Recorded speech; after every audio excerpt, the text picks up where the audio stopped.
used. Okay, so I'm going to be sharing my screen now. Okay, give me a moment to get my hands around this.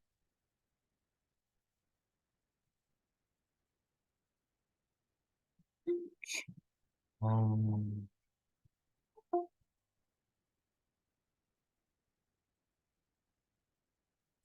okay, just give me a moment. All right. So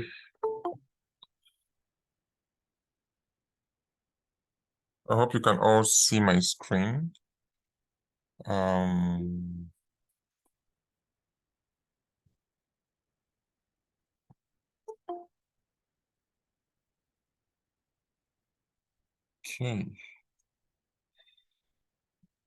So I'm not going to write the formulas again. I will just explain the formulas so that because writing the formula is like going way back. So I will just explain the formulas from what I already have written down. Okay, so in the video, I'm sure we have springs there, the way we use in using that formula for getting springs. What I'm going to discuss now is absenteeism reason, and I'm sure most of us have the documents I sent to the group yesterday. Please, if you don't have the document, just scroll up a little. You might see it there. So the document has all the information you need concerning this project, explaining some features, explaining the DAX formulas we've been using so far, maybe excluding this absenteeism reason, but every other one is there. I think BMI should be there. Educational level should be there. Seasons should also be there. And it contains a flow chart. On Friday, I was talking about a flow chart. So it contains a flow chart, and a flow chart is just there to help you understand the process, of the if statements. Okay, a flow chart is there to help you understand the process of the if statement. So when I was talking about the educational level, you should see the flow chart is just direct, and also the seasons. So seasons breaks it down for you. And I was talking about if statements for the seasons, which we could do in two different forms. We could do that using if or, and we could also do that using if and. Okay, so the document I shared contains the if or statement and the if and statement. So using the explanation I did on Friday, you can go back and rewatch the video. You can just have the document beside you, listening to the explanation I'm making. You can then use that document to understand the flow chart. It's easy to understand. You just have to take your time. You might not get it the first time, but the flow chart is there to assist you in understanding that if statement. Okay, so before I shoot off for today, I will just take two questions from anyone who has a question, so I can use that to set the tempo for today's session. So if you have a question, I'm taking two questions. You can raise up your hand and I'll get back to you.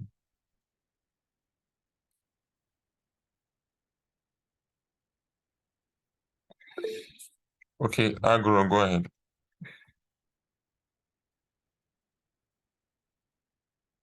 Yeah, good morning, Daniel. Hi, good morning. Question. Please, can you help me copy out the absenteeism reason? The DAX formula. I was Okay. on my laptop on Friday, so I've been trying to walk around just to make it up the time. Okay. Okay. Does any other person has a question?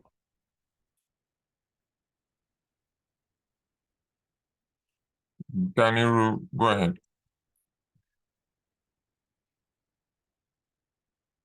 Okay, hi, good morning, Daniel. Yeah, good morning. Yeah, so my question is, I tried to work with the questions that you sent for the visuals, Okay. and I tried to check I tried to do the visual for number of a particular absenteeism reason. So Okay. I don't know, is there a way you can plot something against just numbers? I don't know if you get what I mean. Like, let's say on the x-axis, it's just different absenteeism reasons. And on the y-axis, it's just numbers. So you can just tell the number or something instead of having one particular column against one particular column. I don't know if you get the question. Okay. Yeah, I understand you. What you can just use is though I'm going to try that, I'm going to do that here, but I don't think the question is there for that. But what you can do is the x-axis should contain absenteeism reason. Then, since it's a categorical variable, as long as you are not using an inverted bar chart, but if you're using the normal standard bar chart, x-axis should be your absenteeism reason, which is what we just use the dark formulas for, medical reasons and all that. Then the y-axis should contain the same absenteeism reason. Okay, but this time around, you are not leaving it as a categorical variable. You have to use it as count. So you have to use it as count so that the y-axis is shown as a value against the categorical variable, which is the x-axis.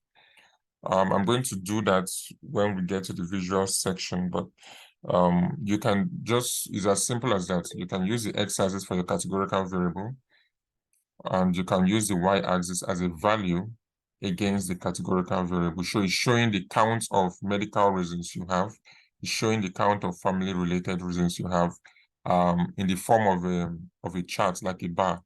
So the highest one will definitely have the longest bar. The lowest one should definitely have the shortest bar. I hope that makes sense, Ganero. Yeah. Sorry, there's one more question.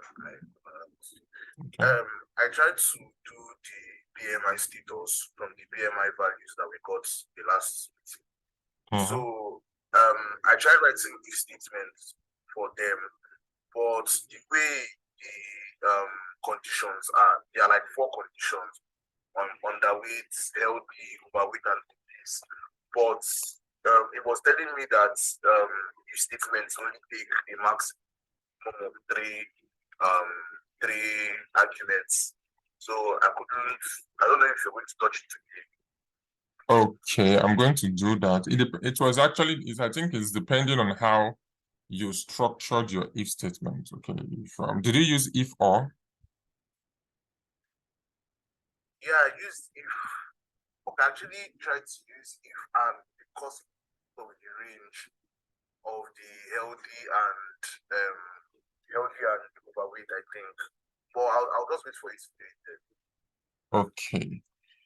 So I'm going to copy the range. I think I told you guys I was going to do that, and man, I had a lot this weekend, so I lost my bearing a little bit. I'm going to copy that here. Okay, so this is the range. So if your BMI is less than 18.5, you are definitely underweight. Sorry, if your hand is up, trust me, I'm going to answer your question. Okay, just give me time. Then if your BMI is 18.5 to 24.9, you are within the healthy weight range. Okay, your normal weight, we'll call that normal weight. Then if your BMI is 25.0 to 29.9, you are overweight. Okay, you are not extremely unhealthy, but you're getting there. You're in you're on the right track to be unhealthy. Then if your BMI is 30.0 or above, you are obese. Okay, so this is the condition we'll be using for that. Then we have some hands up. Okay, Bemi, go ahead with your question.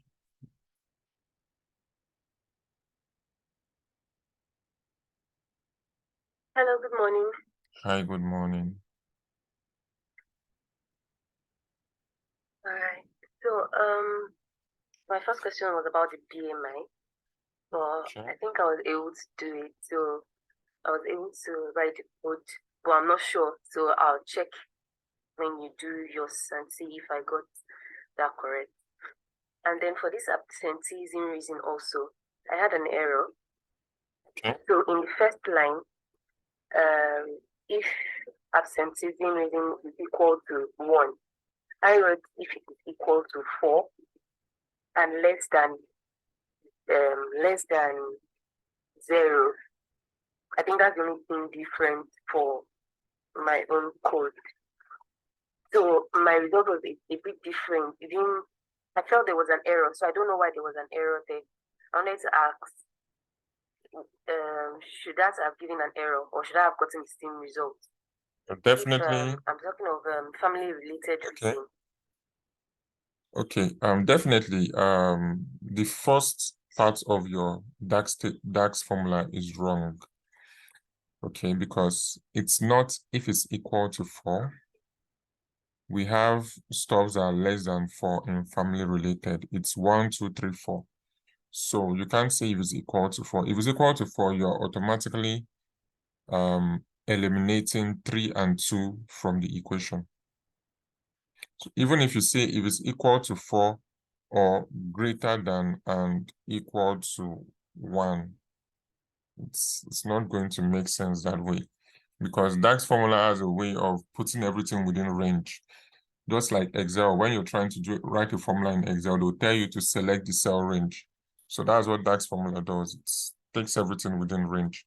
So the best thing you can do is start from the lowest number, which is 1. It definitely is between 1 and 4. So you should start from the lowest number, which is 1. So you could say if it's equal to 1, definitely for the family related issue, we know that 0 is not included. 0 is part of what's 0? Incomplete record or something like that. So 0 is not, yeah, incomplete reason. Okay, 0 is not part of family related issues. So that's why we have to lock it at 1. We know that it has to be either equal to 1 or less than equal to 4. Okay, so we are saying anything between 1 and or equal to, anything between 1 or anything that is less than or equal to 4. Definitely looking at it with just using your head to imagine, you know, it's 1, 2, 3, and 4. Okay, so there are other ways to go around it, but I'm just trying to make it the most easy way.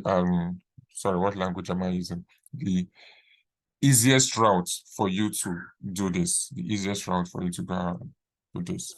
Okay, so okay, I'm going to stop taking questions. We are like 10:22. We need to. I have more questions. Okay, can you write that on the chat box? Then that will be the first question I will take when I open. All right.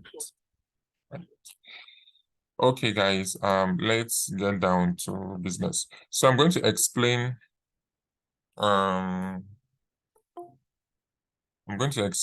absenteeism reason again.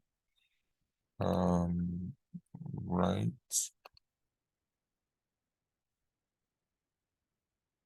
Hope you guys can, okay, yeah, you can see my screen. I have a double screen here. So absenteeism reason, we are taking this from reason of absence. Reason of absence was given to us in numbers. Okay, and from the document I shared, it's saying that 0 is for incomplete records, 1, 2, 3, 4 is for family related, then 5 to 25, 27, 28 is for medical reasons, then 26 is for unjustified leave. So what we have to do is we have to use DAX formulas to group these into their names so that each numbered reason should fall into a particular category. All right. So I talked about having if or using if or statements, which is shorter and more direct. Right. So we're going to name the new column absenteeism reason. All right. And what we are trying to tell Power BI here is, okay, Power BI, we have an idea of what we want to do, but we want you to do this for us using the if statement. Now, these are the conditions we want you to follow. If the reason of absence is showing 1, that's if it's equal to 1, if it's true that it's 1, and if it's true that it's less than or equal to 4, that means it can be 4, it can be 3, it can be 2, it can be 1, because equal to 1 here, right? Let it fall under family related. Let it fall under family related issue. That's the first condition. Now, if it does not meet this condition, then we know that it cannot be family related issue. Now, Power BI, if it doesn't meet this condition, I want you to go to this next condition we're given. If the reason of absence, the numbered reason of absence is 0, and if it's not family related issue and it's showing 0, please name it as incomplete records. Okay, so Power BI automatically checks or iterates through what we have in the reason of absence, and if it's showing 0, it automatically tags it as incomplete records. Now, if it doesn't meet family related condition, if it doesn't meet incomplete record, but it's showing 26, we are telling Power BI this time around to name it as unjustified leave. So that means if it's not family related issue, if it's not incomplete records, but it's showing 26, please name it as unjustified leave. Now, the last condition is if it doesn't meet family related issue, which means it's not 1, 2, 3, 4, 5, it's not 0, it's not 26, we want you to name it as medical reasons. Now, medical reasons is scattered. That's why we're using it as the last one. So we don't have to crack our heads looking for if statement for it because it's automatically scattered. 5 to 25, 27, 28. 26 is missing because it's for unjustified leave.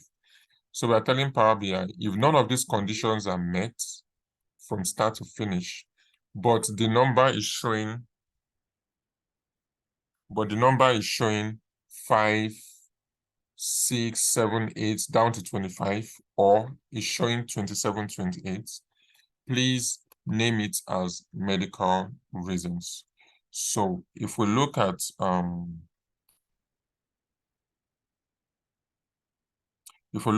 reason of absence, which is here, okay, sorry.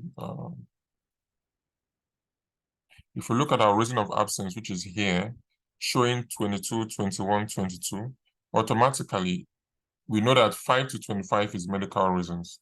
And the first 3 are showing 22, 21, 22. That means the first 3 should be medical reasons. Let's look at what we have here. So it's showing us medical reasons here for the first 3, which means that our DAX formula is having sense, it's following due protocol. Then the fourth one is 1. Definitely the fourth reason here should be family related, which is this. Then if we look at any random one we have here, look at this one is showing, showing 25. We have two 25s here and 26. That means what we should be having, if I should drag this to the right, what you should be having there is medical reasons, and unjustified leave. So we have medical reasons, and unjustified leave. All right, so that means our DAX formula is actually correct. Now I'm going to explain this again one more time. The name of the column we want is absenteeism reason. Then we are telling Power BI. Now we want to use the if or conditional statement saying if absenteeism reason is equal to 1 or, so this comma here is or. If it's equal to 1 or less than or equal to 4, name it family related. Now, if it doesn't meet this condition, we are now saying or, so this comma here is another or. After the formula related, the comma we are seeing there is another or. Remember when we're doing the divide, I don't need to put division sign. The divide function automatically, the comma automatically represents the divide function. So we are saying, or if absenteeism reason for absence is equal to 0, name it incomplete records. If it doesn't meet the first two conditions again, the next comma we are seeing here is or. If absenteeism reason for absence is showing 26, give it unjustified leave. Then we have another comma after unjustified leave, that is or. Or if none of these conditions are met, and any other number that is not in these first three conditions we've given should be medical reasons. Okay, so that's why we're having our DAX formula arranging all these as in the category they belong. So this if or I've been saying, just listen, when you go back to this video, listen to it again, then use the flow chart I sent to the group in that document. Use the flow chart to follow through. You are going to really understand what it is I was talking about. The flow chart gives a very clear an infographic explanation of what I just talked about. Okay. So that is that for absenteeism reason. Now we want to go to BMI, that's health status. Health status. Okay, so I'm going to click on, definitely the health status is not in absenteeism table, it's in employee table. So I'm going to click on employee table so that we can work with the health status. Okay. I'm waiting for that to show up. All right. So now we have BMI body mass index. What we want to put next is health status. So I'm just going to click on new column. Like I said, to create your new column, you need to click on new column.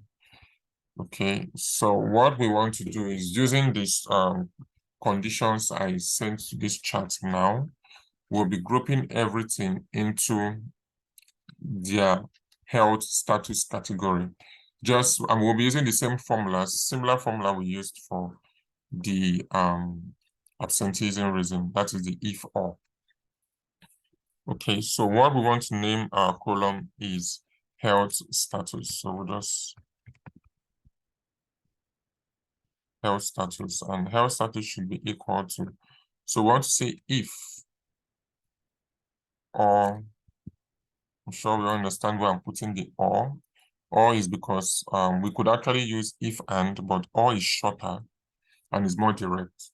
Okay, so if or, what I want to say is employee, we're getting it from the employee table, right? Now, what column are we getting it? Are we getting this information from in the employees table? That should be body mass index, which we just calculated using DAX formulas. If you don't know how we calculated it, please go back to the previous video. It's all there for you to see. Then we'll click on body mass index. Now we are saying if the body mass index of that employee is okay, let me look at the criteria we have once more.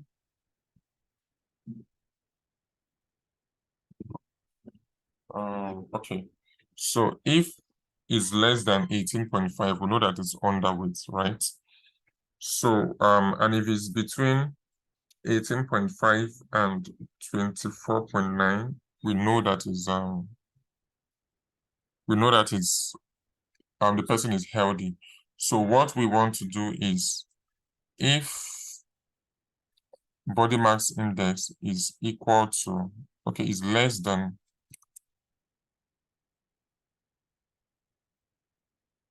okay, if body mass index is less than 18.5, we want the person to be tagged as underweight. I hope this process I'm doing, I actually have two processes, two methods of doing this, but I'm still confused on which one is going to give me the right answer. So we want to name that person underweight. Or if this criteria is not met, or we're going to use the comma to signify the or. Okay. I think I know the best way to do this. So if it's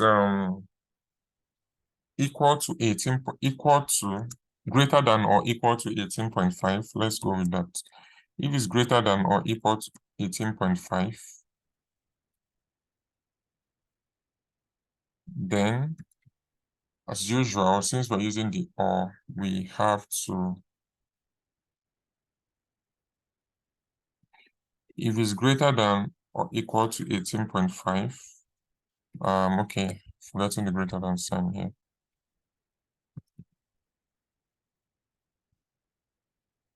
Okay. Sorry, this should be then employee info, body mass index, or less than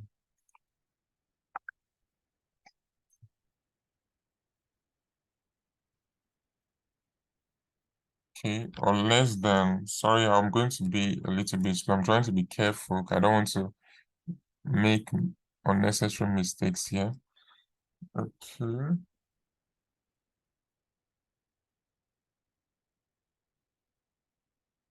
Okay, or if it's less than or equal to 24.9, then we want it to be shown as, okay, I'm going to close this bracket here. Let me see. Okay, I'm going to close this bracket. We want it to be shown as normal width.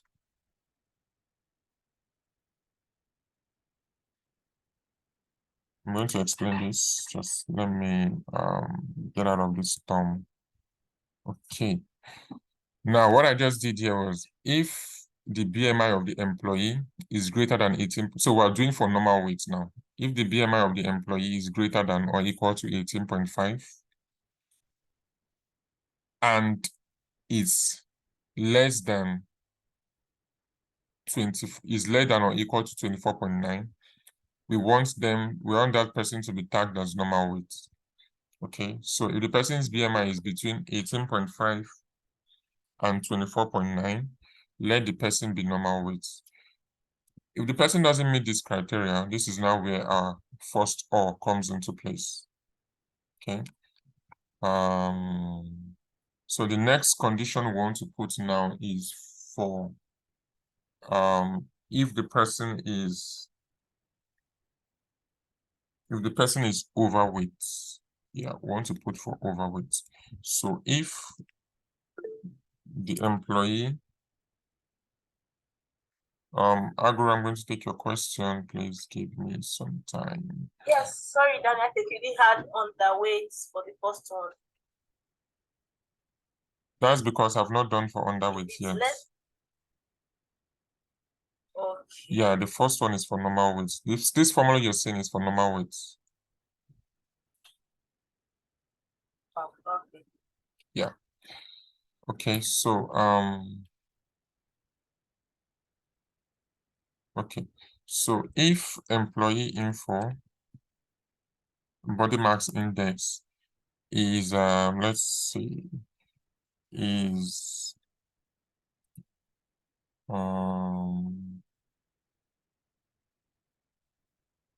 okay, is less than 18.5, then we can call that person underweight. Then if the employee's body mass index is less than okay, is greater than or equal to 30. Let me see, is greater than, okay, is greater than or equal to 30.0. Then we want the person to be obese. Then if it doesn't meet any of this condition, let the person be overweight.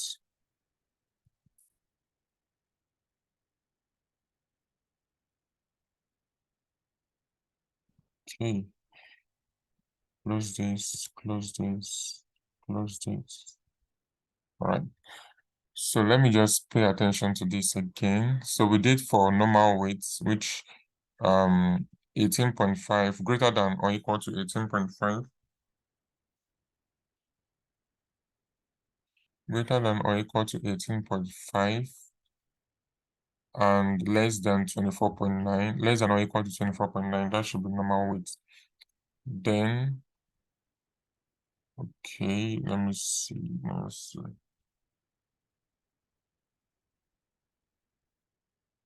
Okay, so after 24.9, I think the next thing should be 25.0, right? Then,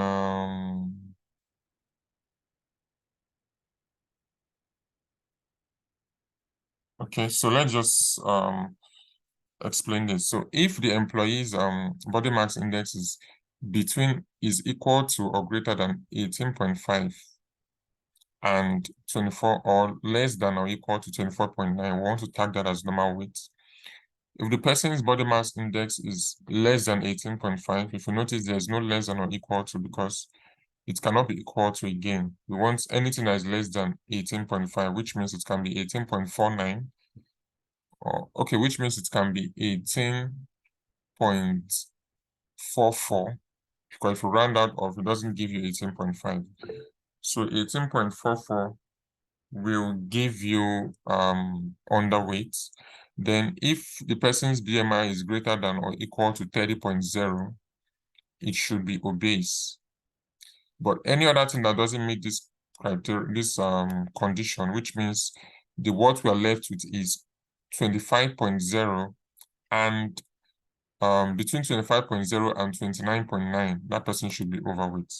Why we are not putting this 25.0 and 29.9 in the equation is because we are this all statement is for why we're using this first when we are closing these two here, this comparison here is for when we are comparing two conditions together.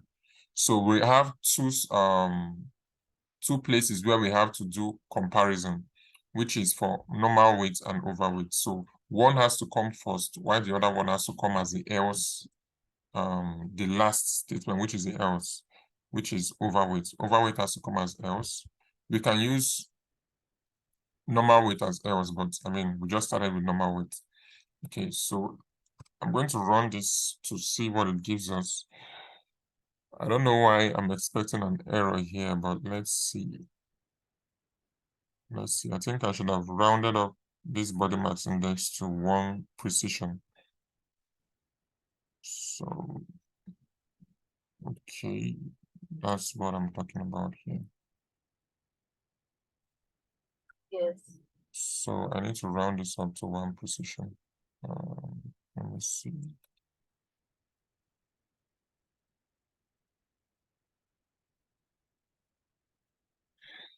Okay.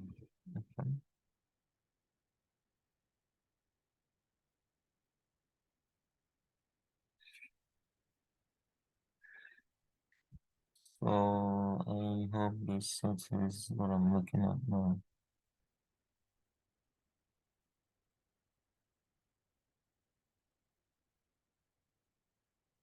Okay, so the health status. Let me see. Okay, if body mass index is greater than 18.5, let's see, since that time now. Okay, I think this is basically what we're looking for.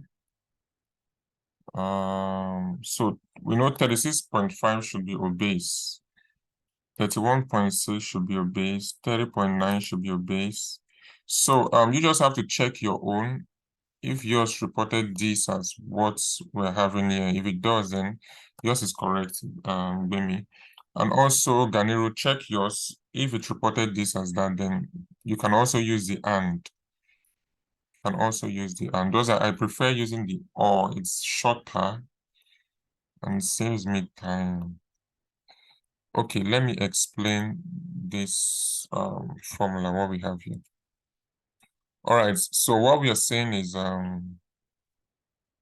if what this formula simply means is if we have 18.5, if the body mass index, the BMI, is 18.5 or less than 25.0, now we could use 24.49, but if we're using 24.49, we need to say if it's less than or equal to 24.49.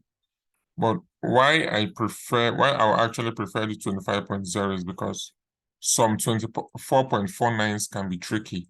It can be 24.999, and automatically Power BI might choose to see it as 30, as 25.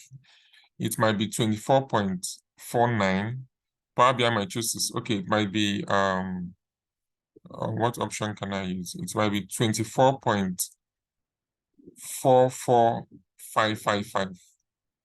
Power BI could round that up as 25. So you just have to use the decimal where it's needed. We know 25.1 is still less than 25.1 is greater than 24.49, which is within the normal weight range.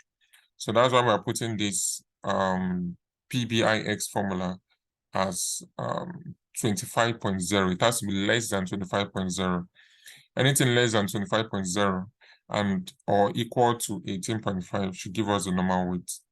Okay, then if the BMI is less than 30, it should give us overweight.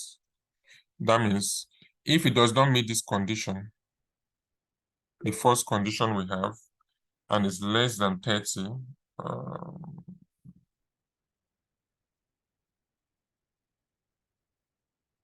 if it doesn't meet this condition we have and is less than 30, it should be overweight.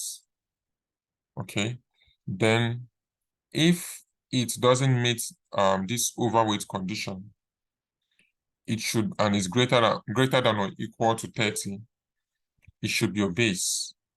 So we've locked the condition at 18.5. That means anything below 18.5 is not even considered as an option at the moment. So if it's greater than 30.0, greater than or equal to 13.0, and it doesn't meet any of this condition until where it's being locked at, which is 18.5, let it be obese. But if none of these conditions are met, even where we locked it at, any other number we are seeing there should be called underweight. And we know any other number that should be there is anything less than 18.5. And I'm not sure if we have anything less than 18.5 here. Okay, we have nothing less than 18.5 here. So to just be sure, since the number of employees here are just maybe I think maybe there are 17 or so. Okay, there are 37. You could manually check it to see if your formula is correct. So we know that 29.7 is within the overweight range. Okay, so that's why we're having overweight here.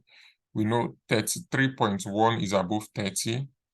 38.0 is above 30. 30.8 is above 30.0. That's why we're having obese. Then 24.7 and 24.1 are within the normal weight range. Okay, that is why we are having. So if you look at this, 24.7, if you round it up, it should give you 25, right?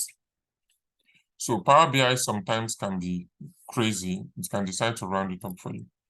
So that's why I quickly decided to, in case it decides to play that funny card, let me be prepared for it.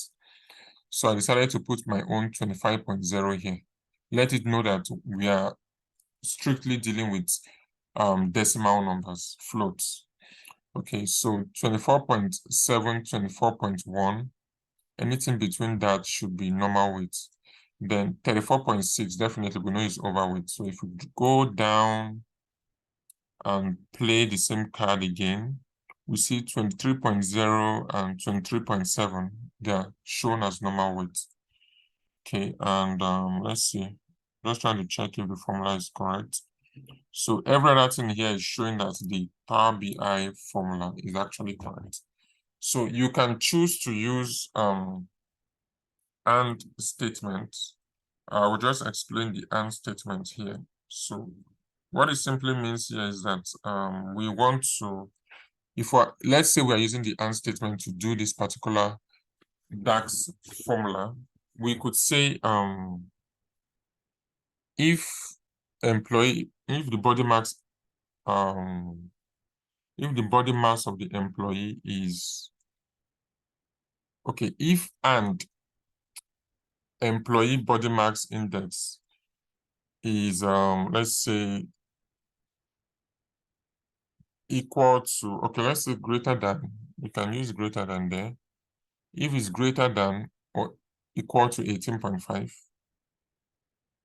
comma, employee body mass index less than or equal to 25.0, but I'll prefer you use less than 25.0. Put that as normal weight. Okay, then you have to have another comma there again, another if and. So we have to use another if and again. I'm just trying to see how I can follow this through. Then if and employee body mass index is greater than or equal to 25.0, employee body mass index again is let's say less than 30. Put that as normal weight, right? Okay.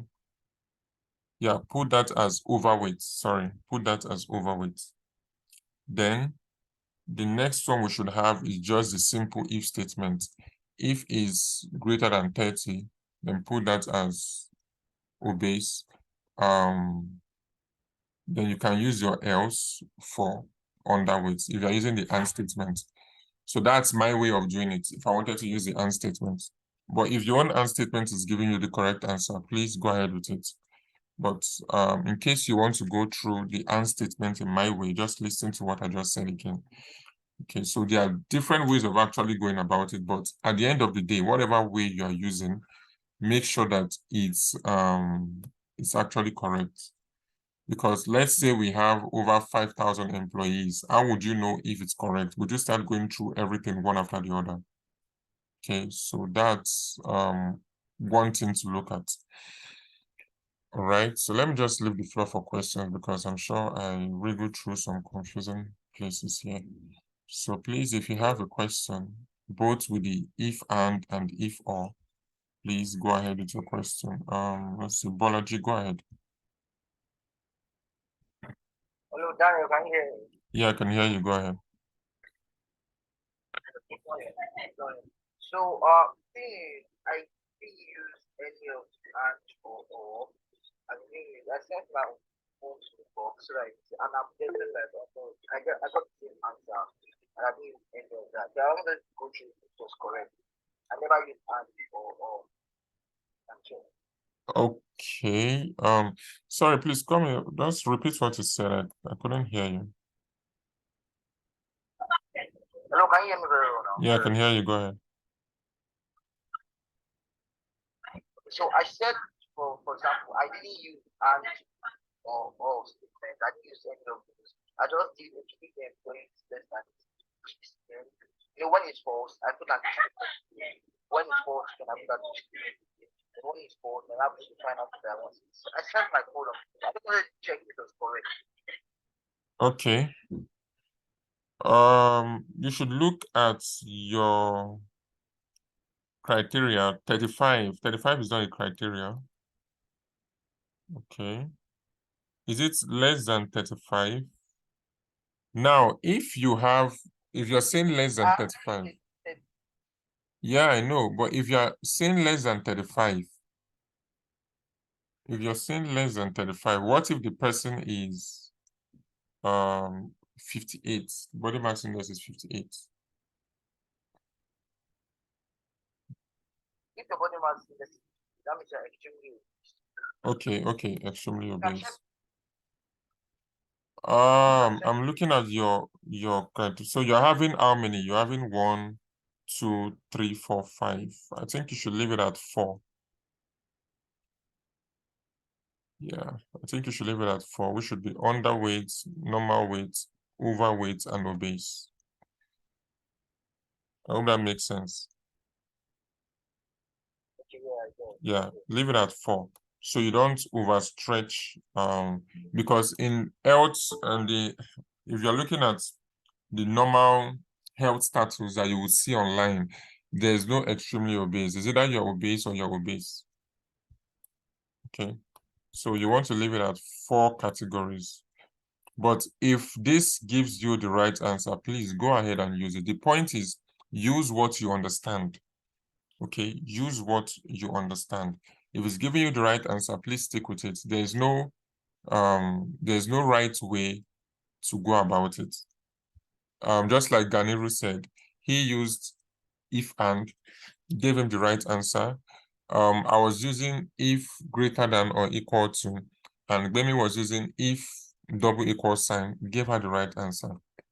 Okay, if you're using nested if, please use the nested if. If it gives you the right answer, please go ahead. Please go ahead, but just stick to 4 categories, the normal 4 categories that they are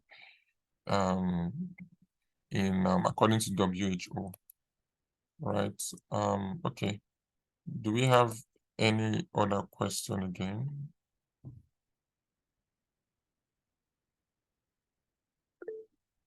Okay, RJ, please go ahead.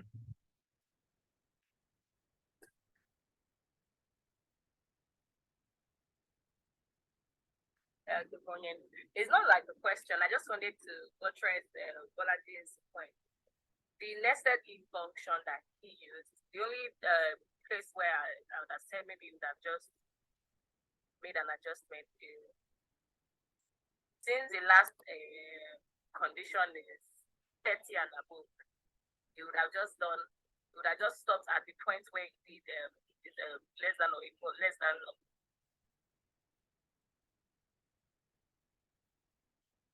25 was the normal approach, and just put 30 and above or something, and name it. Like others now carry the obese instead of doing another if function at the end. I don't know if you understand what I'm trying to say. The nested if function, they are giving the 3 conditions. Then the last. Okay. I think I can't hear you again, RJ. Okay, Bolaji, I'm just seeing your new formula now. Okay, let's see. Less than 30, less than 25. I'm still skeptical about this, but when you try this out, did it give you exactly what we have on my screen?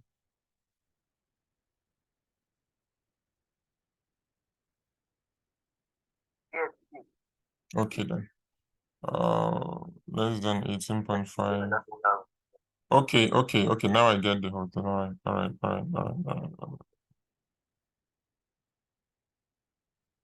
Okay then. I think this works. Overweight, obese, underweight, and healthy weight. This is fine. This is fine. So Bolaji, if you understand this if statement using nested if, please go ahead with that. Okay, and I think nested if is actually more simple, but I'm looking at it. There's a project I worked on for currency exchange company, and nested if wouldn't have worked there. So please just try and know some other options, because I was trying to calculate currency exchange, okay, using DAX formulas, and the first option I used was actually nested if, but I found out that it was calculating dollar for Ghana cedis and naira for pounds. It was just mixed up somehow. But I chose to go with if and. I chose to go with if and if and actually gave me what I wanted. So sometimes If one doesn't work for you, just follow the other route. Okay, no like at least 2 different ways of going about it. It would help. But Bolaji, nice one there.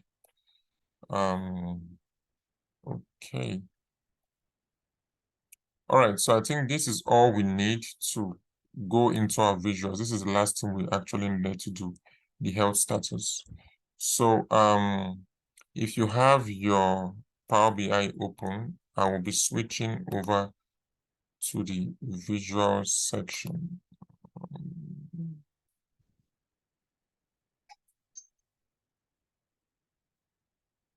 Okay. All right, so this was what we did last week. So I'm going to be deleting this so I can do it all over again. Okay, so I'm going to need someone to help me with those questions. Wait, so I think I still have them here.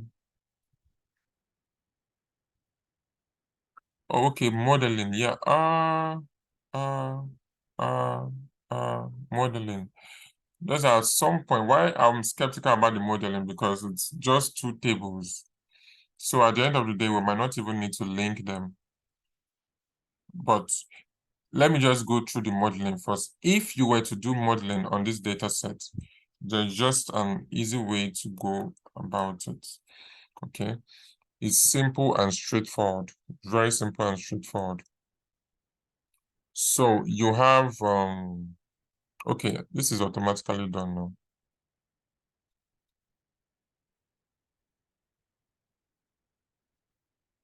Okay, so at some point I think the modeling should be automatically done for you.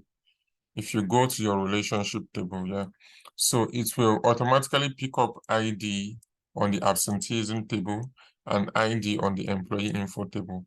But if yours is not automatically created, I'm going to delete this so I can do it all over again.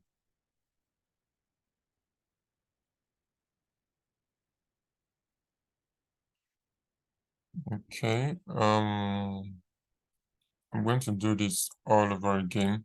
So if yours is not showing the relationship is automatically created, all you just need to do is go to the 3rd icon here and click on it. It should be showing model. Click on that and then click on manage relationships. So we just want to make a relationship between the employee info and the absenteeism table.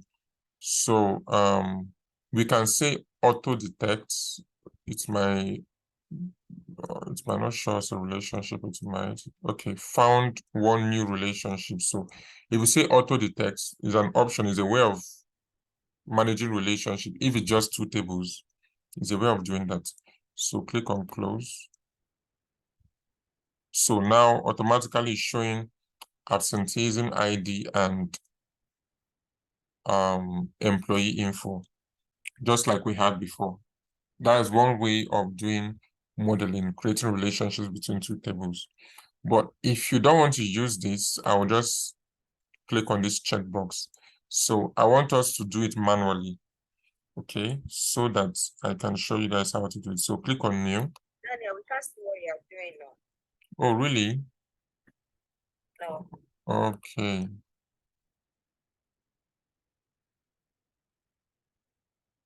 Okay, let me.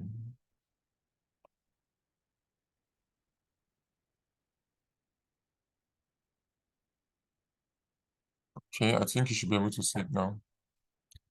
So click on manage relationships. Hope you can all see my box. Can you see this now?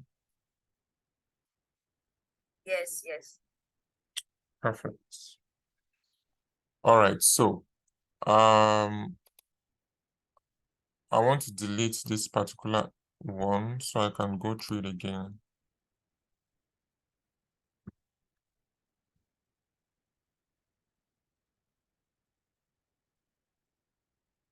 Okay, so you can see where we have new and auto detect, right? Just to be sure. It's not showing again. No, it's not showing. I can't see it. Oh wow. Okay, let me see. Okay.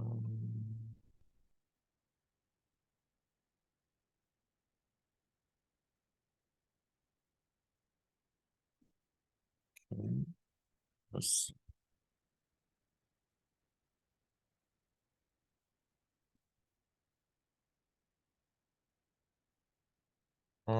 Can we see it now?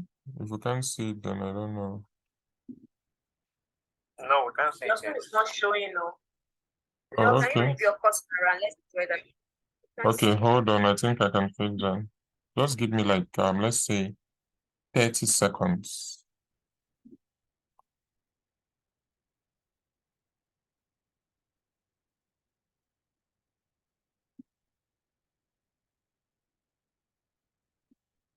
Okay. Now, if my screen should show and you can't see it, then I want you to just hit your laptop on the wall just like 2 times. I think that should settle it. Yeah. So can we see it now? Your Yes, cursor we around. can see it. Can see it. You Yeah, can, I right? see it, yeah. Okay. Yes. So I'm going to start again. So just give me a moment, let the stuff load. Okay, so let's assume we want to create a relationship between the employee info and the absenteeism table. Now, there are 2 ways to go about it. The first one is conditional. It works perfectly well when you're dealing with maybe 2 or 3 tables. If you're dealing with 10 tables, you might have some issues. But if you're dealing with 2 or 3 tables that have the same, let's say, primary key with a reference foreign key in them, it might work. Okay. Then that's one way to go about it. So I'm just click on manage relationships and a box should open. Yeah, I'm sure you guys are seeing this box now. So we have new and auto detect. New is the first way of going about it. Auto detect is the second way. So I'm going to click on auto detect. I'm telling Power BI, just automatically detect a relationship. Let's see if there's one. So it's saying found 1 new relationships. If I click on close, it's telling me that this relationship is the ID column on both employee info and absenteeism table. Okay, that is the relationship it found. Now that's one way to go about it. The second way is I'm going to click on this checkbox just to make remove the relationship from being active. Then I'm going to click on new. Now this is manual way and the way you might be using it as a data analyst from time to time. So I want to make a relationship between these 2 tables. I will select the employee info first. Then automatically it will show me the absenteeism table because we just have 2 tables here. Assuming we have 3 tables, I'll have to select the other table I want to reference it on. Okay, then I want to do this relationship on both the employee ID and the absenteeism ID, right? So employee ID and absenteeism ID, because they just have the same, that's the same similar information they have. Then the next thing I want to do is select my cardinality. Next thing I want to do is select my cardinality. Cardinality is what type of relationship do I want to make. Now, this is depending on what, if you're getting only one option for the cardinality, know that that's the only way you can make a relationship between those 2 tables, right? So I'll click on, let's see, one to many. Then my cross filter direction, I'll choose both. So it's showing me that it's not possible to make a relationship between, it's not possible to make a relationship.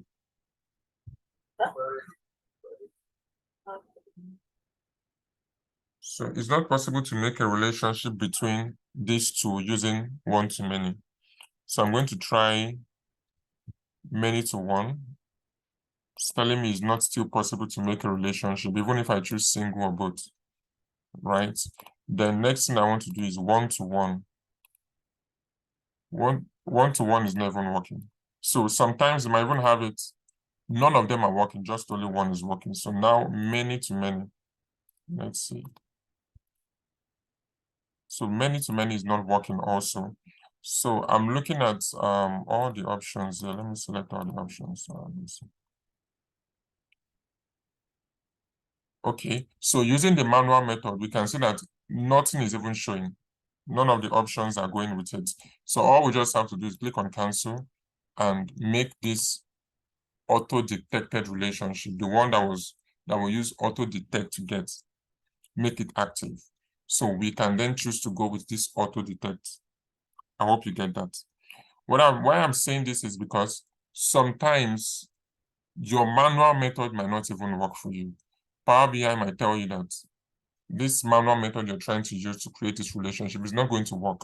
But why don't you try out this auto detect? So that was why I went to the auto detect first, because I've done this project before, to make the relationship active, but to actually create a relationship, but remove it from being active, so I can show you the other one. But if you are doing your project your own, and it shows you that you can create a relationship between the two, go ahead.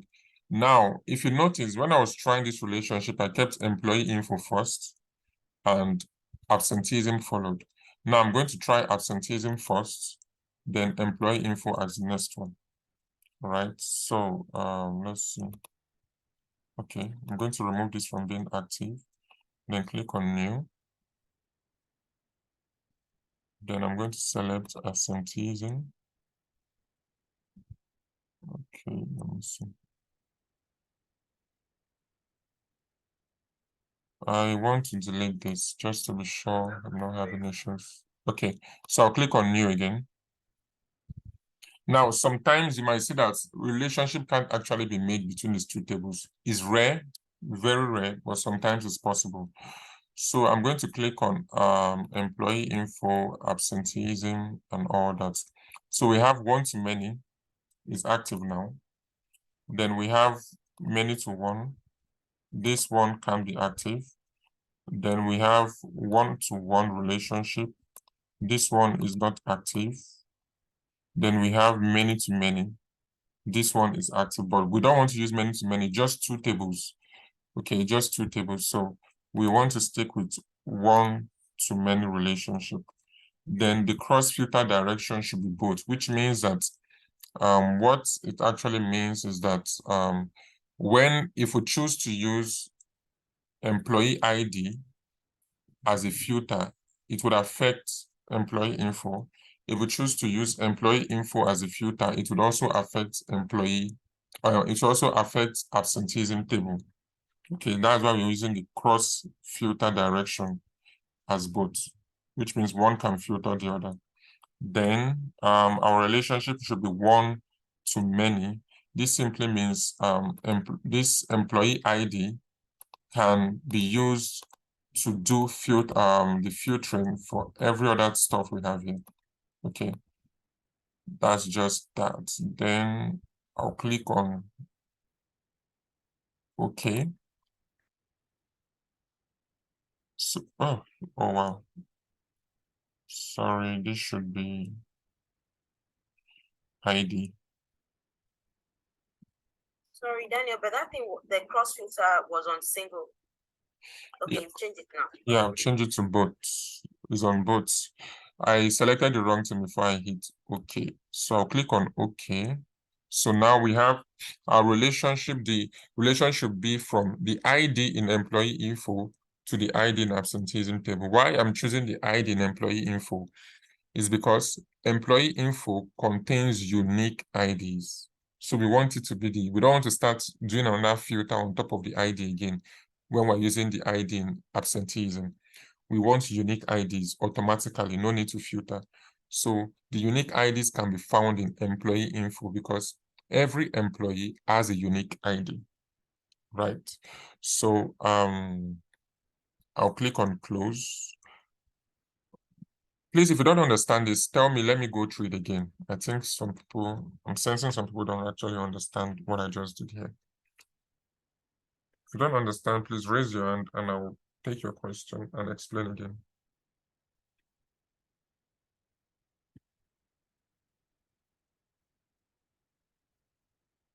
Please note, data modeling is a very important step. Like if you are dealing with multiple tables, if you are dealing with one table, you don't have to do data modeling because you can't be linking one table with the same table.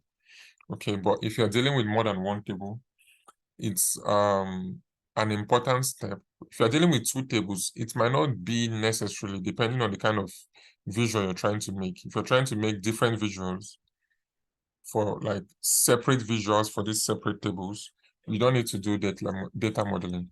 But if one information in one table is going to reference another information in another table, then you should go ahead to do your data modeling. Okay, but note that if you're dealing with 3 tables at most, you must do data. It's very important. Making relationships, you must do it.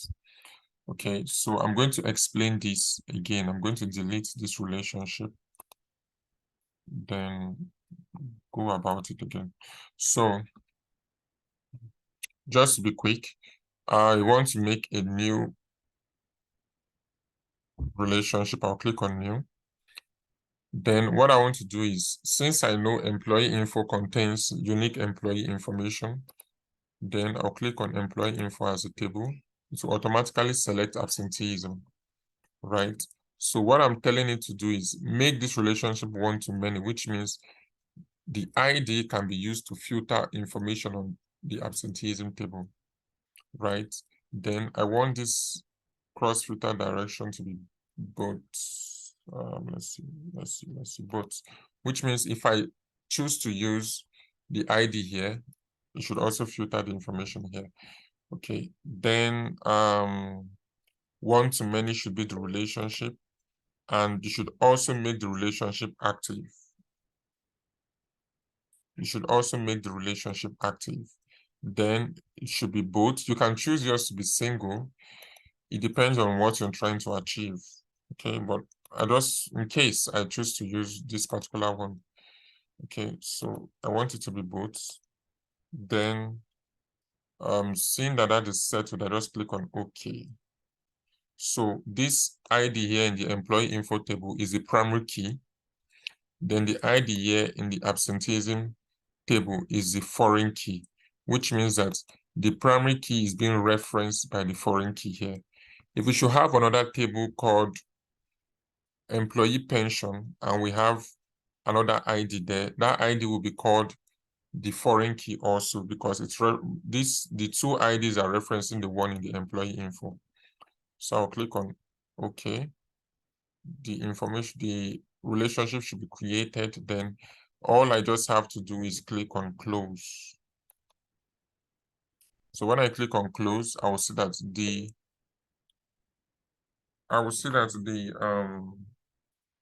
the relationship should be the relationship is automatically created by clicking on close. Okay, Bumi, you have a question, please go ahead. Yes, I have to. So supposing we have more than 2 tables, that filter direction, will it be showing single, both, and many, or what? Then another question again is that I see you didn't apply this. You didn't click where it says apply security filter in both directions. Why is that? Well, if you are having more than one table, it will actually still be showing you single or both, depending on what you want to use. But if you are using more than one table, you can go with both. If you're using more than 2 tables, let's say 3 tables, 4 tables, go with both. It depends. It's actually depending on what you're trying to do.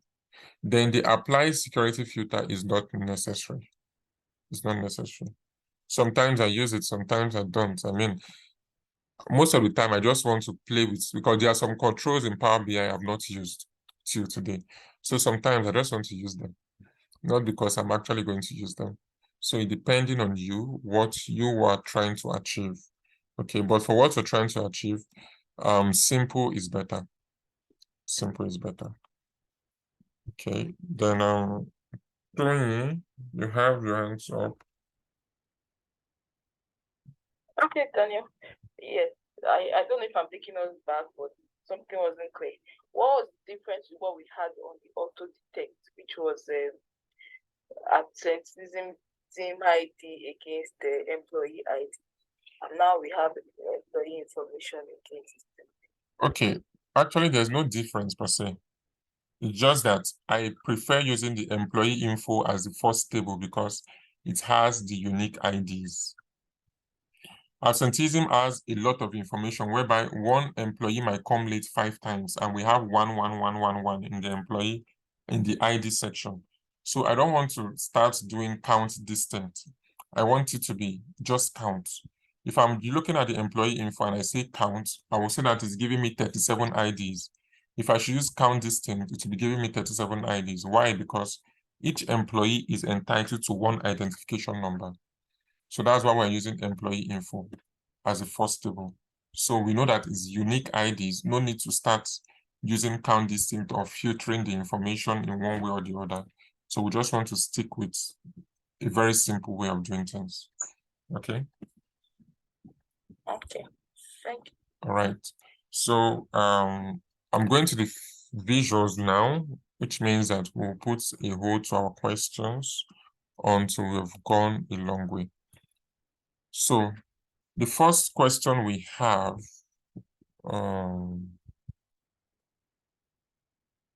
okay, hold on.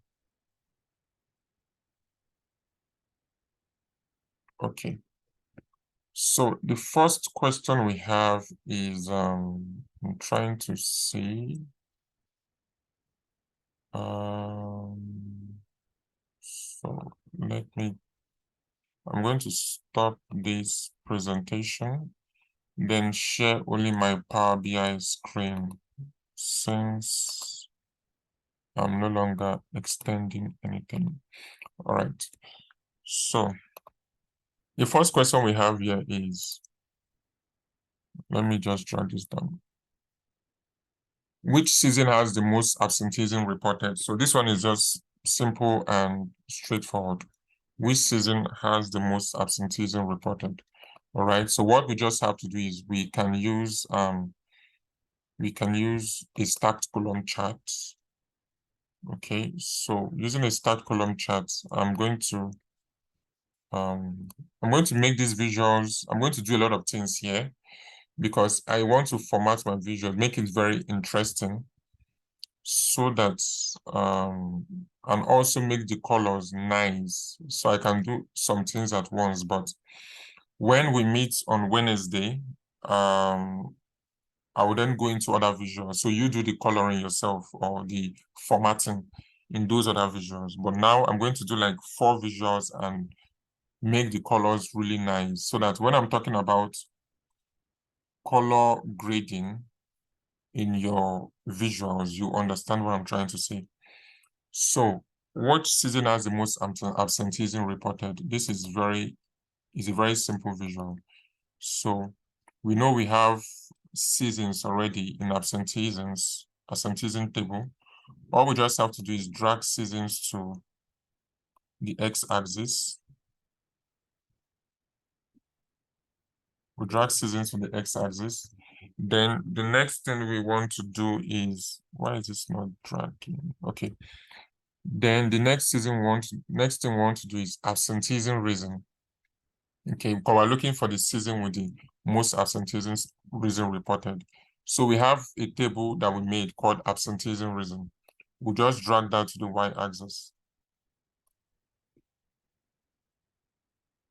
Okay, so we want to see how that plays out. Okay, so from what we can see here,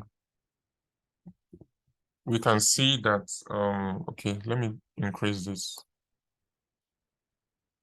From what we can see here, we can see spring, summer, autumn, and winter. So from the visuals, automatically we know spring is the highest, right? This one is not really difficult. It's something we can see by ourselves. So what I want to do now to format this visual is, why is this not responding?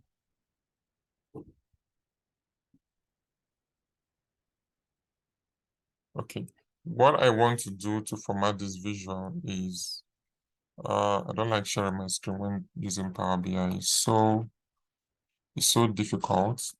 So to format this visual, we know that, okay, we have our seasons here, just on the x-axis, and we have our count of absenteeism reason on the y-axis. Okay, so I'm going to go to this second option here at the visual panel. I hope you can all see where my mouse is. The second option there. Now I want to make this color look in a gradient form, whereby someone can easily know which one is the highest and which one is the lowest just by looking at it. Okay, so what I would do is, first of all, I want to format my x-axis, make them bold. Okay, the spring, summer, autumn, and winter, I want them to be bold. So I'm going to just click on the x-axis tab there, the values, and I want to select 13. Then I also want to select bold. So now we can see the spring, summer, autumn, and winter. They are now more visible. Okay. Then what else? So that's that for the values. Then the title, which is the seasons, because we have seasons under those 4 seasons. We have a title called seasons under the 4 seasons. So I want it to be bold too. Then I want to increase it, let's say, to 14. Let it be bigger. So that should be that. Okay. So the next thing I want to do the same thing for the y-axis. So now here in the y-axis, I have 2 options, either to remove this count of absenteeism reason, because someone looking at it might see it as, okay, you are counting something. Okay. So what I'm going to do is, I'm going to remove the title. Okay. I don't want this count of absenteeism reason to be showing. I'll just remove the title. So that should go off. Yeah, so the count of absenteeism reason should go off on the y-axis. Then I'm waiting for that to go off. Okay, then I want to put the values on top of each bar, or maybe inside each bar, depending on what I want. So I want to put the values on each bar, so we can see the count of absenteeism reason is out of there. It's no more visible. I want to put the values on each bar. Then let's see.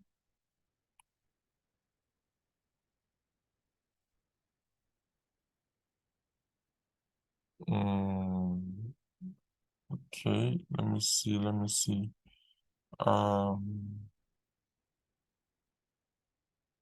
Okay. So data labels, I want to put the values on each bar. So I'm going to click on data labels, which means the labels on the data. That's just what it means. So I'll click on. If I on that, I'm going to see the values showing on top of each bar. So let's say you are presenting this in a PDF form, PDF document. The person will not have the liberty of hovering around the visual to see the information you have there, like what I'm doing now. Person might not be able to do this, to say that winter is 141 just by putting their mouse on it. So you need to make it possible for people to actually see all the information possible. So the position, I can choose where the position would be. I can say inside. I can decide to put it inside. If I say inside, the values will move inside the bar. It would all be inside the bar. Then I can choose to, let's say, change the colors of the values that we have there. So now it's showing white in spring, and every other one is showing gray. So I want them to be consistent. I want them to be white inside each bar. Okay, now they're inside the bar. So I want them to be bold. Let the values be bold, which means someone looking at it can actually see the values inside those bars. So I'll choose 13. Then I'll make it bold. Okay, so now we can all see the values inside the bar, showing what values is for what season and what value is for what season. You can choose to make that black. You can choose to make that depending on the kind of colors you're trying to use. Okay, so that being that, I now want to make this bar look in a uniform form. Like I want the highest to be very thick, then the lowest should be less thick. So I'm going to click on columns.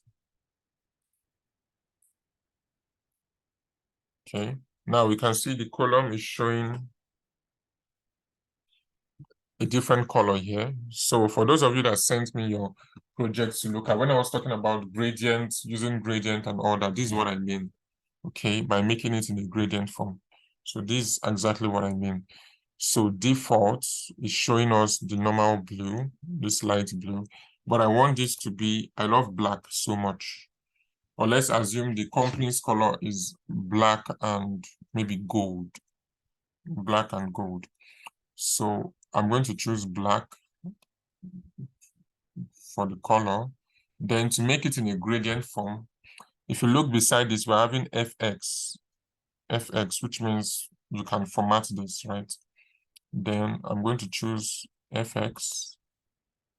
So a table should open for me to be able to edit that.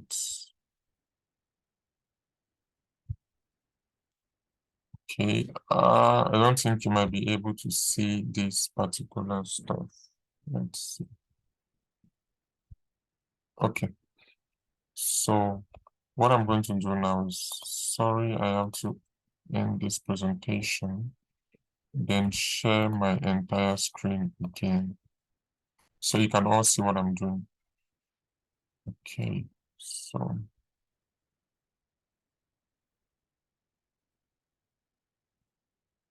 Okay.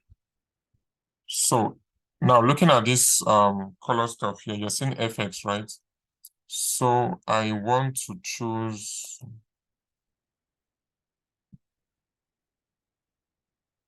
so I want it to be showing, I want to now make this color in a gradient form. Okay, clicking on FX, this is what it's going to show me. All right, so if you look at format style is showing gradient. All right, that's what I mean by gradient. Format style is showing gradient. There are different orders like rules, field value, but we just want gradient. Then what are we putting this on? What should we base this gradient on? Definitely is count of absenteeism reason, not count of seasons.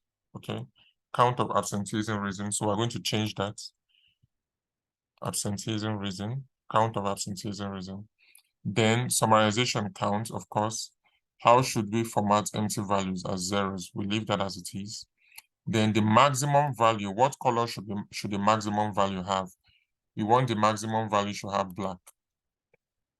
Okay. Then what color should the minimum value have? We want the minimum value to have a very light black color. Okay, light black. So we can see how it looks from thick black to light black. This is what a gradient means. Then having set that as it is, where you see enter value, leave that.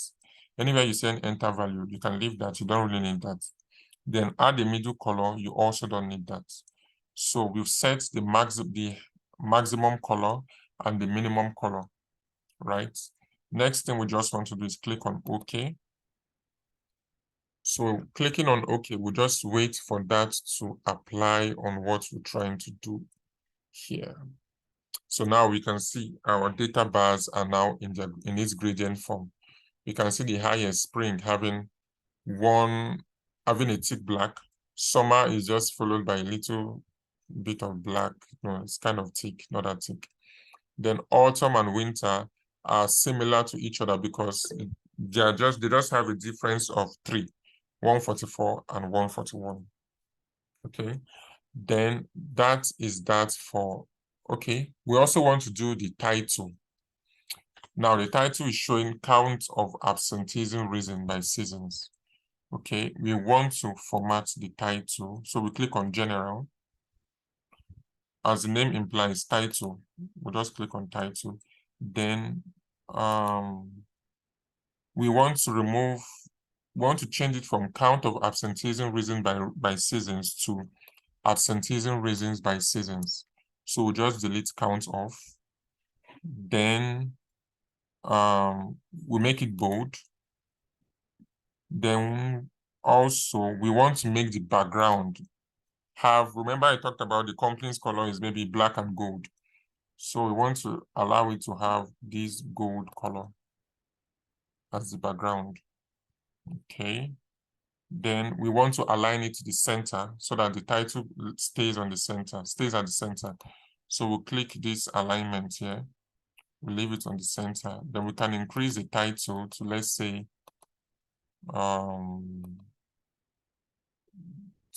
18, so it can be more visible. Then what else? Okay, there's nothing we can do here. Okay, then that's that for title. Then let's look at effects. Is there anything we can do on effects? Okay, nothing per se. Then let's see. Okay, nothing. I think this is fine. This is okay. So this is now our visual for the absentees for question 1. This is how we make our visual. And from what you can see here, this stuff here, count of absenteeism reason by season, we call that legend. It's telling us the lowest figure and the highest figure. So we know the lowest figure is 141 and the highest figure is 195. So it's telling us that lowest figure has the the faint color, while the highest figure 195 has the thick color. So you can choose to remove the legend or you can choose to leave it. But if you leave the legend, I mean, it looks like you know what you're doing. Okay. So we can choose to leave the legend like that. It looks like we actually know what we're doing. So you can also choose to remove these seasons because someone that knows seasons in the world or seasons in that part of the country knows that this is for seasons, but I'm going to leave it that way. Okay, so for question 2 says, I'm just going to open this, says which season, okay, which month has the highest number of absenteeism logged in the second highest season and how many absenteeism were reported. Okay, so what it simply means is that in the second highest season, which we know that to be winter, which month in this second highest season had the highest absenteeism logged? Now remember, we did spring has 3 months in it, summer has 3 months in it, autumn has 3 months in it, so does winter. But we are focusing on the second highest season here, which is summer.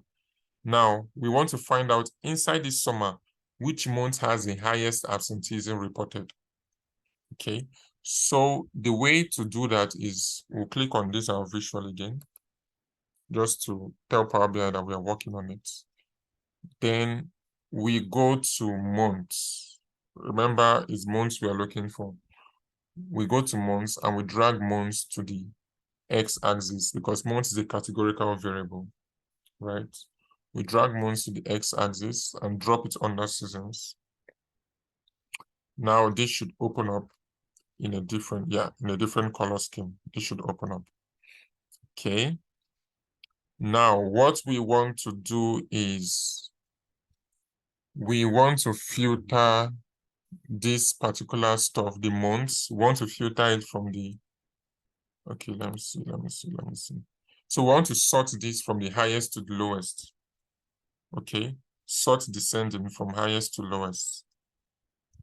I hope you can all see what I'm doing. So we want to sort, if you look at the months, it's looking scattered. Nobody can tell which one is the highest. Nobody can tell which one is the lowest.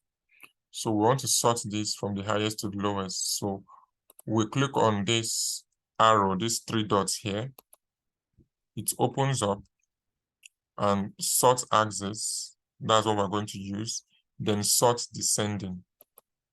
So when we do that, this should sort all we have here from the highest to the lowest. Okay, let me see. It's not giving me what I want. No. Okay, we're going to use count of absenteeism. Sorry? I had to use another graph. I copied it out and just added the one. Yeah, summer alone. You just show me 3 months in summer. If you are using, That's what I did also. if you're using different graph, please, we'll get there. Okay, we'll get there. We don't have enough time now. So that's what I'm trying to, I'm not actually taking questions now or taking anything now. I just want us to use our time very well. Okay, I'm going to get to the part where you can use different graphs for this. Okay, if you use different graphs, it's very good. It's very, very fine. Okay, so we click on the 3 dots, shows us sort axis.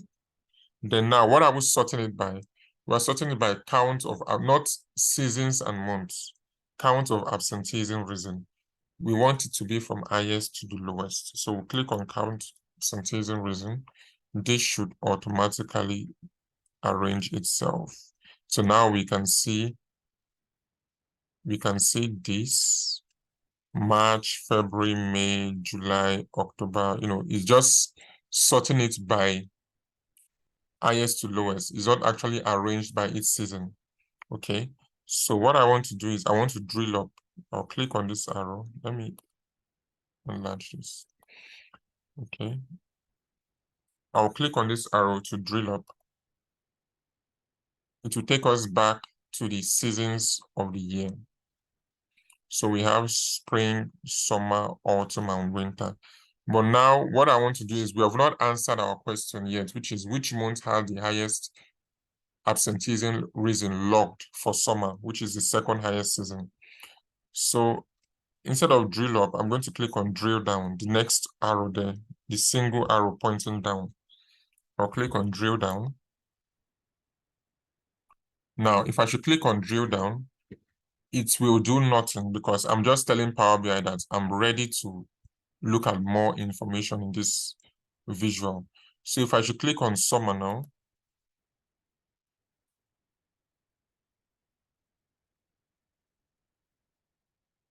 so summer automatically changes to the 3 months in summer. We have July, June, and August. Now, this July, June, and August, if you look at it, is also in its gradient form because July is the highest, June is the second highest, then August is the lowest. So that sort ascending by count of absenteeism had an effect on this. If I had not done that, I could have been seeing July in the middle, August somewhere here, then June somewhere here. Okay, it will definitely be scattered, not in its ascending order or not by order of from highest to the lowest or lowest to the highest. So if I should want to go back to the seasons, I'll click on drill up. Drill up takes me down to the seasons. And if you look at the legend keeps changing. The legend here keeps changing from 45 to 62. Now it's now 141 to 195. So this is like an interactive dashboard. Okay. So if I want to look at spring, the 3 months is spring, the 3 months in spring, the thickest one. I want to look at spring. I'll click on spring. Spring will show me the 3 months in spring, which is March, May, April. Okay. The highest is March, followed by May, then April. Okay. Then look at the legend. Legend changed from 53 to 80, showing that 53 is the lowest, 80 is the highest. Okay. Then I want to drill up back. I could do this for all the seasons in the year. Okay. Now, if you want to use another visual to do this, it's still accepted to use another visual to do this. It's very well accepted. Okay. Why I'm using one visual is because let's say I'm presenting this, I'm not using a PDF to present this. I want to present this in an interactive dashboard. Maybe I'm deploying this particular dashboard so that whoever is with it can use maybe 2 or 3 visuals to look at all they need to look at. So I could use a different bar chart. Let's say we're using another bar chart entirely to make this visual for the months. All I just need to do is drag months on the x-axis, then drag absenteeism reason on the y-axis. Okay, so now we can see the highest is March, then February, June. We know that in summer comprises of 3 months. We know that to be June, July, August. So we'll just look at June. No, July is the highest, followed by June, then followed by August. That's if you're using one visual to do that. Okay, but why I prefer using if you're using 2 visuals, why I prefer using one visual is because I don't need to start checking which month is, or having in my head which month belongs to which season. Power BI can do that for me. Okay, Power BI can automatically do that for me. All right, so I'm going to delete this particular visual. Then I want to go to the next question. Now, there's a month 0 that was reported 3 times for absenteeism. What was the reason for this absenteeism? What it just means is, remember we have a blank month. Remember we have a blank month called month 0, right? It was reported 3 times for this, for absenteeism reason. What was the reason for this absenteeism? The way we can do this is, let me see. Okay, now the way we can do this is we can use what we call a stacked bar chart. Okay, we want this to be long. Okay. Now we can use a stacked bar chart. All right, we know we have 12 months. Okay, let me see.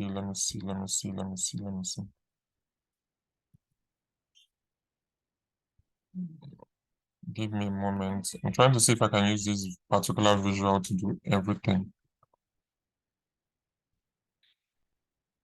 Okay. Then we have absenteeism reason. So I want to bring absenteeism reason to, let's see. Okay. So I'm going to drill up and then drill up. So month 0, from our visual, we know that month 0 is in winter, was categorized as winter. So we can click on winter. Let's see what that does. So month 0, the question says that was reported 3 times for absenteeism. What was the reason for this absenteeism? So 3 times it was reported. And where we can see 3 times, let me increase this. Here we can see 3 times. So if I click on the blank, that month 0, we can see that it's family related issue. I hope you can all see that here. So I just used one visual to answer 3 questions already. Family related issue. Okay, so I'm going to go through this again. So that we can all understand the expert moves I'm making, so I don't confuse people. Okay. Now the question is, there is a month 0. There's a month 0. They said they know that there's a month 0 that was reported 3 times for absenteeism. Okay. Now they're asking us, what is the reason for this absenteeism that they reported in month 0? We could use our table. We could go to our table and answer these questions. but we have a lot of information. A lot of information there. It might take us 2 hours to actually start counting. Okay. Now, the best way to answer this question is just to drag absenteeism reason, the table with the column we created, absenteeism reason, using DAX formula. We drag it to the x-axis. Okay. So once we've done that, we'll see some scattered stuffs here. This is scary, I know, but you just drill up. Now we know we are looking at month 0, which is blank, the one that was blank. Okay, month 0 was blank. All right. So and to also know if it's month 0, we did not signify a month name to it because it doesn't fall under 1 to 12. So January, February down to December are all numbers 1 to 12. Month 0 was not given anything because it doesn't fall under anything. So they are now asking us what was the reason for absenteeism. Okay, if I should click on, since I already have absenteeism reason there, Power BI using DAX formula and everything we've done, we'll be able to group them. Okay, so here is saying 3 reasons for being absent. All I just need to do is click on the blank, click on this bar here. Now, if I should click on this bar, it's showing me 3 on top, which means it was only reported 3 times. Now, what is the reason for these 3 times? Here is already showing us it's family related. Okay, if you're not sure, you can just leave your mouse on it. It will show you family related on the hover box there. Family related. So question number 3 is family related. Okay, to go back to the seasons, you can just drill up and drill up again. So this takes us to the original. This takes us to the original table. Okay. All right, so this takes us to the original table. So which means what I've done so far is answering 3 questions in one, right? So I want to answer the 4th one before I take questions. Okay, so the next question is how many family-related absenteeism were reported? This is very easy. Okay, how many family-related absenteeism were reported? So there are different ways I could do this, but I want to use a table. I want to use a table. Now, you might be asking why I'm using a table. This is because I want to show you a different way of doing it. I could use this. I could use a bar chart to do it, or I could use a pie chart to do it. But I want to show you how to use tables to also get insights on whatever you're doing, right? And also how to design tables too. Okay, so how many family related, oh, let me get the question again, sorry. How many family related absenteeisms were reported? That's question number 4. So all I just have to do is go to absenteeism reason as the colon.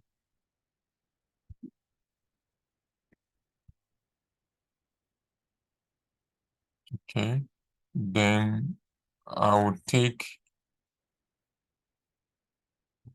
absenteeism reason again as the column. Then in this one, I will just click on count.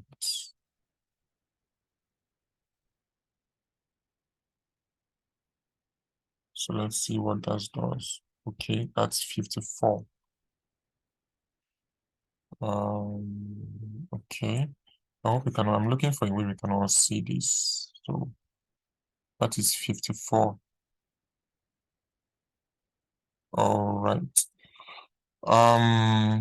Just give me a moment. Let me make this visible for you guys so you can see what I'm seeing. 15. Okay, I think this is visible now, right?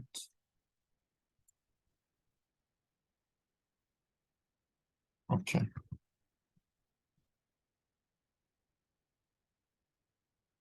All right, so this is visible. Yeah. So, okay. Okay, so what I just did here was a very simple stuff I could do, which is what I did was I know that they are just asking us to count the values of the absenteeism reasons. Just count the values and look for family related and tell us the amount of absenteeism we are logged for that reason, right? Okay, so what I just did was I brought out a table. Okay, now in that table, I dragged the absenteeism reason, which is a categorical variable, right? I dragged it on the columns. Now, I left it as it should be, as a categorical variable. Now, for me to count how many reasons were reported for each absenteeism reason, I just had to drag absenteeism reason again. Okay, I just had to drag absenteeism reason again. I dragged it to the same columns, but this time I'm not leaving it as a categorical variable. All right, I'm leaving it as count. I want it to be counted. Okay, not count distant. I want it to be counted. If you say count distant, it would probably report as 111. Let's try that.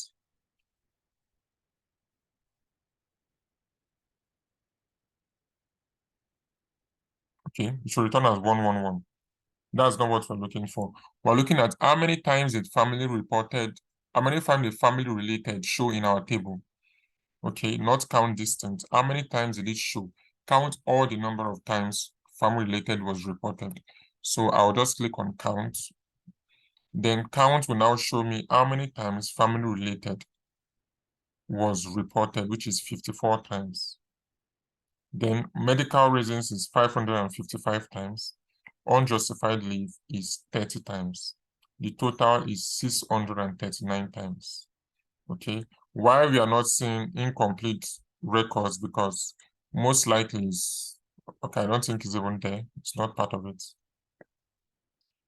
There probably must have not been there should be an incomplete record, but let's just continue with it. I think I'll find out the error where it is later. But looking for counts of family related issue, this is how you should go about it. Now I can go ahead to format this table. Okay. Now I want to use the same gold and black. Okay, so column headers. I want the column header should be gold.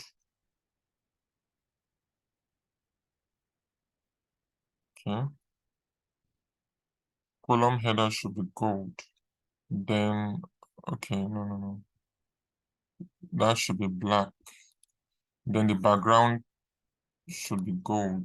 So it stays consistent with the first visual we have there. Okay, the background should remain gold.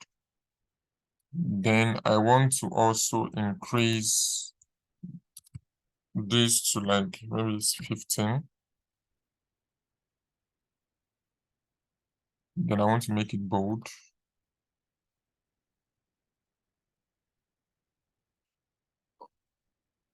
Okay.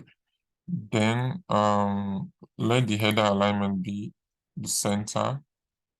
Let's see. Then I'm looking at the options. Okay, column headers. So we are done for column headers. Then I want to put grid lines. So I want there to be a division between each column. So I'll just put grid lines. The grid line should be black.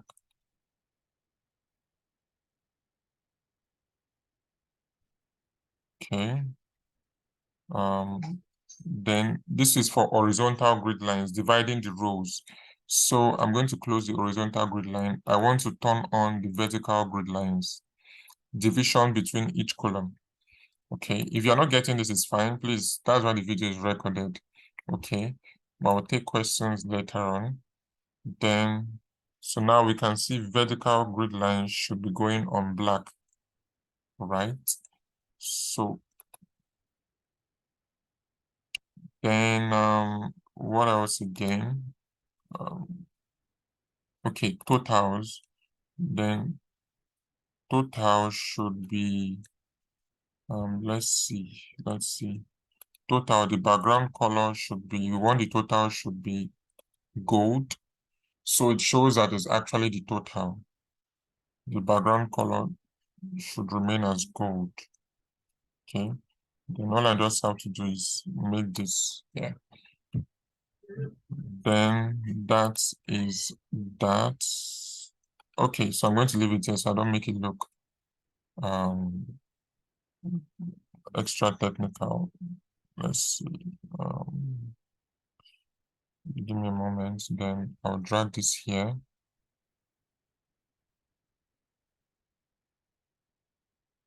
Okay, so I want to reduce this.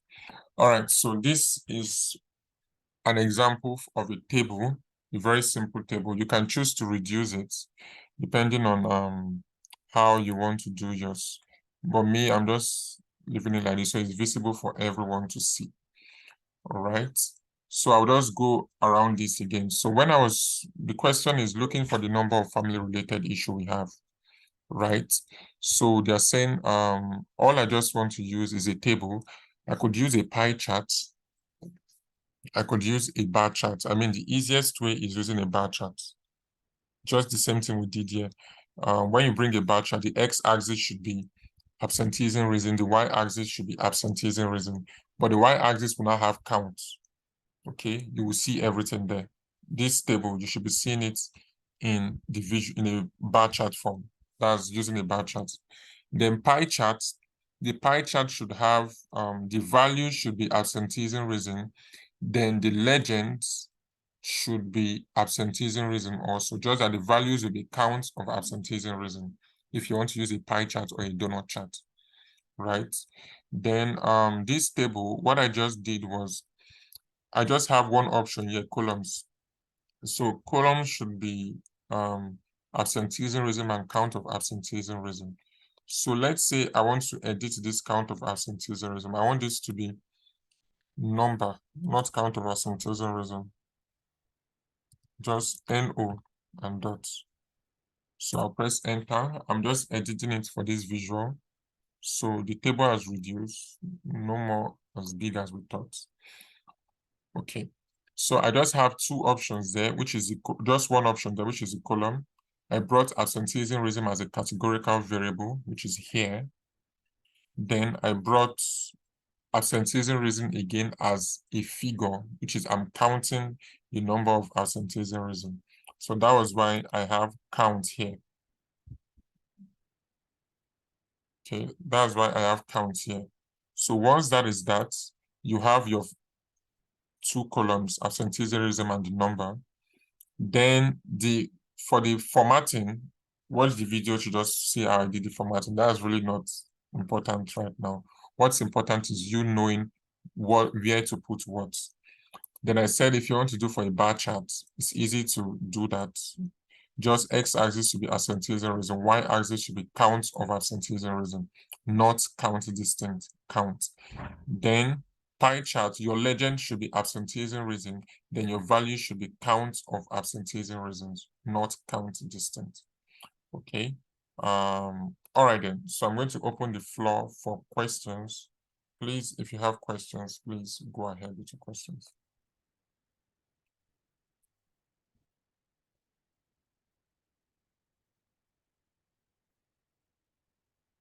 Okay, let me please go ahead with your question.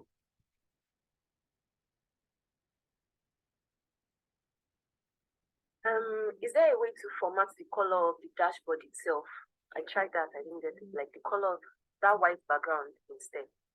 Okay, to format the white background, all you just have to go is to this option here. Then we can choose so canvas background. You can say maybe, let's use, let me see. I don't want to use, okay, let's see black. Black will be too black, but let's see what it shows us then.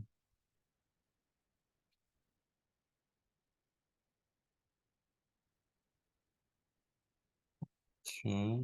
Oh, sorry, you go to wallpaper. I think wallpaper should be it.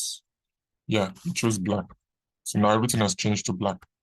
But me, what I prefer using, instead of wallpaper, instead of choosing a color, I prefer using the company's logo as the background.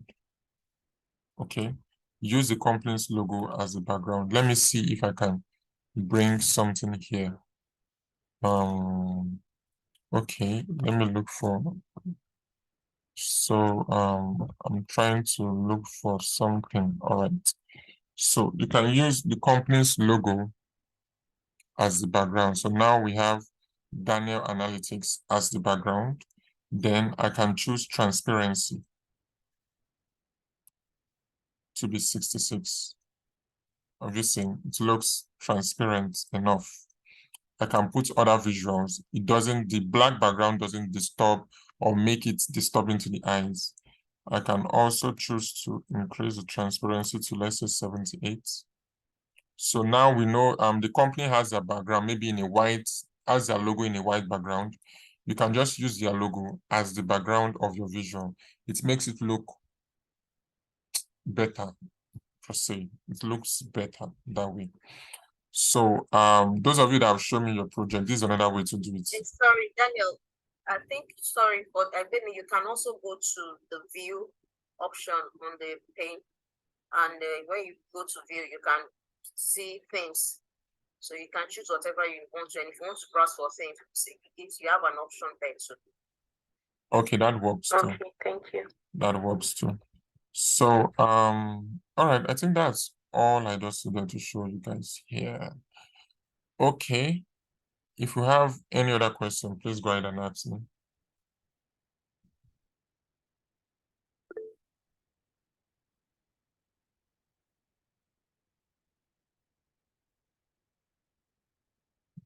Do we have a hand lifted up? Okay, Tony, please go ahead with your question. Yeah, Daniel. During the data preparation, I noticed we didn't do anything on age. Is there a reason for that? We didn't kind of group the age. It's not necessary. You could do that. You could do that to find age group. You could do that, but if you're talking about doing that, then trust me, I could start giving you options on a lot of things you could actually do in data preparation. Okay, but if you find age grouping something that you like looks interesting to you, please go ahead to group your age. It's fine. It doesn't have any. All you just have to do is use the if statement the same way we did seasons. Use the if statement. If the age is between this and that, then you can name it. You can put a quote and say quote 24 to 39 quotes. That will become now becomes a categorical variable, right? So you can do your age grouping like that. It works fine. Let me go ahead with your question again. Yes, actually, one of the questions you sent indicated age, so I couldn't try that because I didn't know how to go about that grouping. Okay, what question was that? Let me see. Something about 20s. Oh, okay. I've not even seen that. Okay, maybe we would group our age in the next session. Okay, thank you for bringing that to my attention. We'll group our age in the next session. So I will show you guys how to do that. That's not a problem. But if you don't want to group your age and you want to answer that question, all you just have to do is you have to use this filter pane.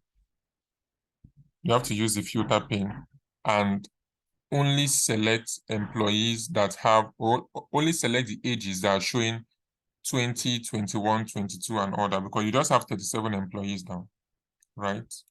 So it won't even take much of your time. Okay, so only select the employee or the ages that you can see are 20 something there, whatever it is there. So you get, so that's one way to go about it. Employees in their 20s, but you can also use that age grouping and all that. So that's why I didn't even bother using age grouping, because I found out a different way without using DAX formulas. Okay. So I hope that answers your question. Right? Do we have any other question?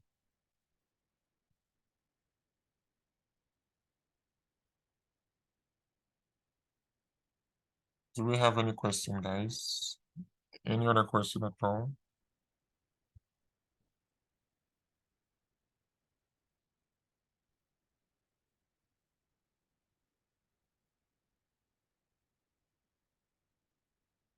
Okay, if we don't have any question, I'm sure this video is like there was no obstruction or no obstruction whatsoever. Let me be sure of that. Okay, we had no obstruction whatsoever, which means that all the information you need for what we've done so far is available for you to work with. Remember, I said don't mind that just one visual we have. We used one visual to answer I think 3 different questions. Yeah, one visual to answer 3 different questions, and this one is for the 4th question. So I would encourage you to try out every other question. Since we've done our data cleaning, try out every other question and see how well you're able to tackle these issues. So apart from the questions I shared to you guys, the guidelines to making your visual, you can come up with crazy stuffs that you want to try. You can also use a scatter plot and run it through a video, because a scatter plot has a play button. You can use that to check how these absenteeism reasons has increased because of the age of, or has increased or decreased by age. So these are so many ways to try it. You could also use a funnel chart. Let me see. Okay, you can also use a funnel chart to see the employee, this particular table, absenteeism reason with the highest number. Definitely medical reasons collect the highest bar, followed by family-related and unjustified leave. You can also use, okay, like I said, we're going to be using KPIs to check performance, and also this gauge to look at hit target level. Then we can also use the pie chart. So there are different charts we can use, but unfortunately we can't use the map. We can go ahead to use the composition tree, okay, to find out how stocks are related to each other. Then we can also use a tree map to find out which employee has the highest absenteeism logged for themselves. Okay, so different ways to go about this thing, different visuals to be used. But the more simple you make your work, the more easy it is for you and for other people to understand your work. You don't have to use word class visuals to do your work. You can use simple visuals and do a very concise summary by the side. Summary maybe not more than 3 lines or 4 lines, so people don't have to overread. Okay, so I hope I've taken all the questions that we have to take here today. Okay. One more question. Okay, go ahead with your question. All right. There's a publish button here. I wanted to ask, if I publish what I have now, can I still edit it if can I still edit it after publishing? Yes, you can. You can still edit it. Sure. Okay, you can And still. will it reflect in what in the published like let's say she probably published it and she put some detail and all that. Will the editing also reflect in that or that's one? I think it should. I haven't tried that before, but I think it should, because you have the parent file. So it should. It's just like building an HTML website. Any change you make on your VS Code should reflect on the markup page or the page that you're trying to edit. So I think it should. It should. But I'm not sure. I haven't tried that out yet. I always finish my work before I think of publishing. So, but you can try it out. If it doesn't work, then you just have to publish again and delete the other published one. So, okay. All right then, guys. Thank you so much for your time. Since we don't have any other hands raised, Thank you so much for your time, and please go through the videos, okay? Go through the videos. We are actually done with this project, just the visuals and the presentations. So the form for the presentation should be going out this week. Okay, if you want to take part in the presentation, which is 5 minutes per person, that day will just be for presentations, 5 minutes per person. And I think I'll make it in a group or a team. So 5 minutes per person, and yeah. So you and your team have like 2 weeks to work on or improve your visuals. The form will be going out today, and also the teams will also be shared. Not today, sorry, this week. Also the teams will be shared this week. All right. So expect a Google form for me for you to fill. All right, guys. Thank you so much for your time, and I will see you. Get the video today, right? Yes, in the next, as usual, within 2 hours, you should get the video. All right, thank you. All right, guys. Thank you for your time, and I'll see you in the next one.